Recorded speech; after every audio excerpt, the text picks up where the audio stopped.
The Lee and Low Voices Award I actually saw on their website. I was familiar with a lot of the books from Lee and Low Books because I had been interested in writing. I write novels, but I had been interested in writing picture books.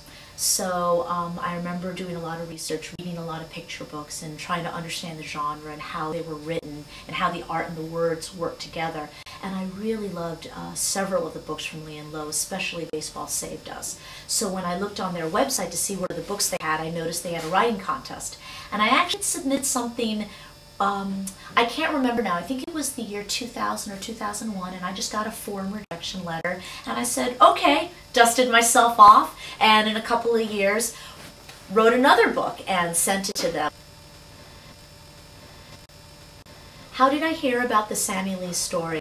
I had been doing a lot of research on Asian American history, particularly Korean Americans, because one of my projects was an adult historical novel about Korean Americans at the turn of the century in California.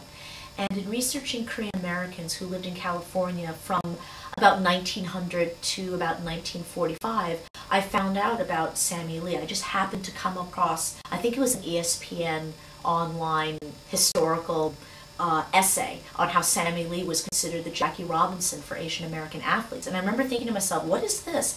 And I saw this beautiful black and white picture of Sammy Lee diving from, he looked like he was in flight. Gorgeous, good-looking man, this beautiful, like almost like a ballet dancer, this just diving off this board in mid-flight. And I was fascinated by this photo, which was taken, of course, during the Olympics. And I remember thinking to myself, wow, he was one of the first Asian Americans to win a gold medal. He was specifically the first Asian American and first Korean American to win a gold medal in diving in 1948. And what was interesting was in reading these articles, they talked about how, as a boy growing up in Pasadena, California, he wasn't allowed to swim in the local swimming pools because he wasn't white.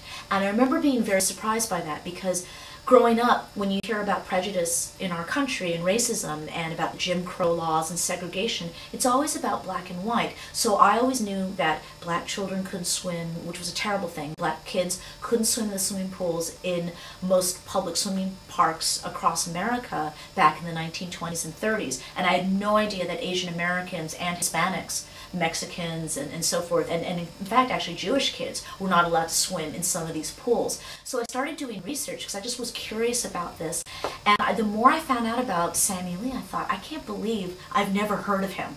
You know, here it is 2003, and you know, I'm a proud Korean American. I can't believe I've never heard of this man. What do I hope children will take away from reading my book? First of all, obviously I hope that they get a better understanding of American history, of the tragic legacy of racism and prejudice in this country, and about how all it takes is one person to fight back, and that can break down any barrier for any race, any ethnicity, anybody suffering from discrimination and prejudice. I also hope that it teaches them to work hard and to believe in their dreams and not to give up, because that's another thing. Sammy Lee is very stubborn, kind of like myself.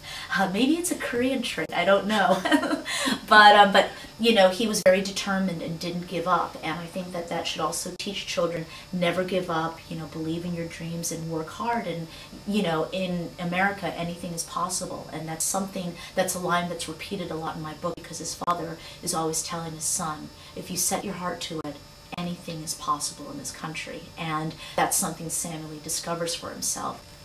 Okay, I'm going to read near the end. This is right before Sammy Lee is about to do his dive that is going to win him the gold medal, and he's going to go down in the history books as the first Asian American man to win a gold medal in diving in the Olympics.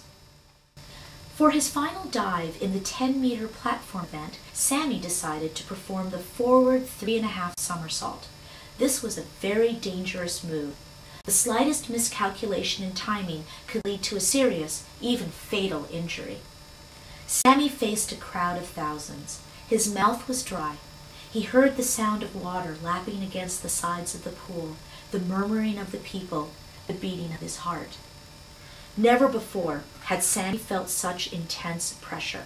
He had trained 16 years for this, a moment that would last barely 16 seconds from the time he dived to when the scores would be revealed. Sammy closed his eyes, and in his mind He was 12 years old again. It was Wednesday at the pool. He and Hart were practicing somersaults. Somehow, this image calmed Sammy's nerves. He opened his eyes, took a deep breath, and leaped off the edge of the platform. Sammy flew through the air. He did 1, then 2, then 3.5 somersaults. The crowd gasped. As Sammy surfaced, drops of water trickled over his eyes. He shook his head and blinked. Then he saw the scores. 7.0, 9.0, 9.5, 9.5, 9.5, 9.5, and then 10.0. 10. He had a perfect score.